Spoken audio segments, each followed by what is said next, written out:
नया सालों में दोसर पटाई ले रे, नया सालों में दोसर पटाई ले रे।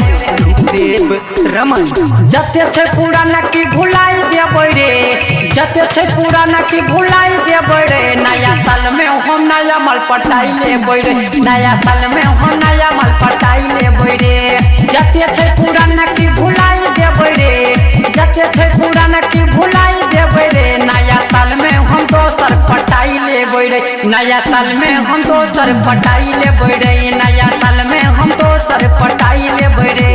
जते छे पुराना की भुलाई देबै रे, नया साल में हम नया माल पटाई लेबै रे।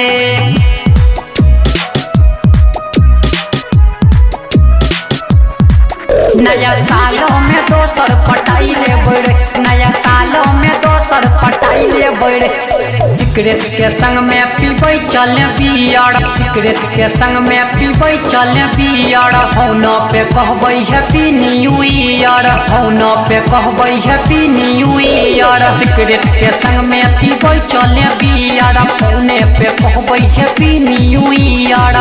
जते रोबै लगे रोलाई देबै रे, जते रोबै लगे रोलाई देबै रे। नया साल में हम दोसर पटाई लेबै रे, नया साल में हम दोसर पटाई लेबै रे। नया सालों में दोसर पटाई लेबै रे, नया सालों में दोसर पटाई लेबै रे। हे रे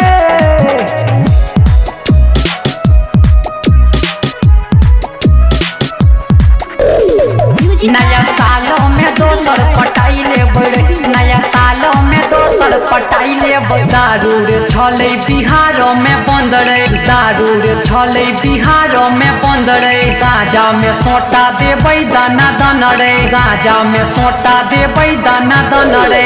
दारू रे छलै बिहार में बंद रे, गाजा में सोटा हम देबै दाना दाना रे।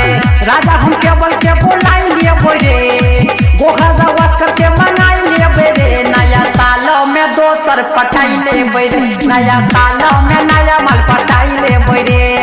17 को बोलाई लेबै रे, अशोक के हाथ धराई देबै रे। नया सालों में दोसर पटाई लेबै रे। रे हम के मजाक के हमर फ्रेंड के मस्त छै रे। Bihar max studio बौहरवा।